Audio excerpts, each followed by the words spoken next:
Good evening, I'm Sara Wittmeyer.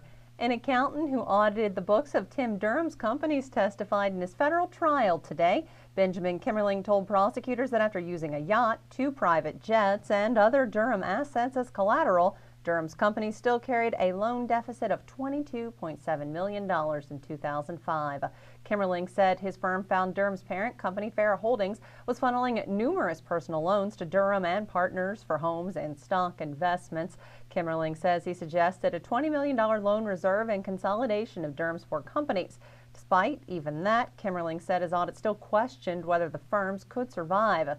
Durham and partners are accused of bilking 5,000 investors in a $200 million scheme.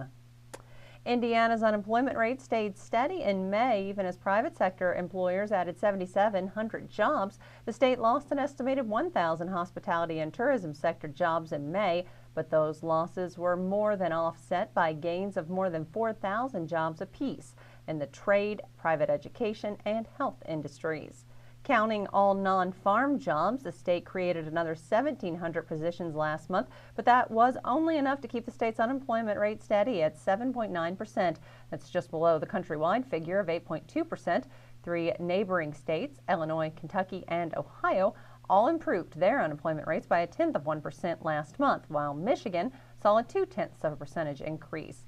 In the past year, Indiana's unemployment rate has improved 1 full percentage point. For the first time in 2 years, Monroe County is under a burn ban. As WTIU's Kyle Clayton reports, fire officials say it's unusual for it to be so dangerously dry this early in the year.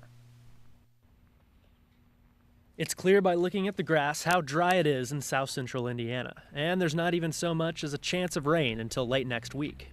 Parts of the state are running 4 inches or more below average in terms of yearly rainfall totals.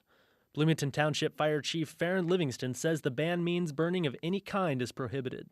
People have a tendency, we hear it all the time, to where they say, well, I just went inside the house to get a drink. Well, I just turned my back for a minute, and all it takes is just a whisk, because as dry as it is, it's pretty rough right now. Monroe County joins a list of at least 17 other Indiana counties under a burn ban. People found violating the ban could face fines. For WTIU News, I'm Kyle Clayton.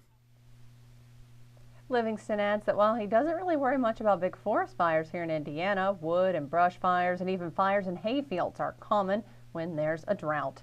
Taking a look now at our weather forecast, mostly clear tonight, lows in the mid-60s, partly cloudy tomorrow with highs in the lower 90s. Then tomorrow night, cloudy skies, lows in the upper 60s. No real chance of rain in our forecast until Thursday.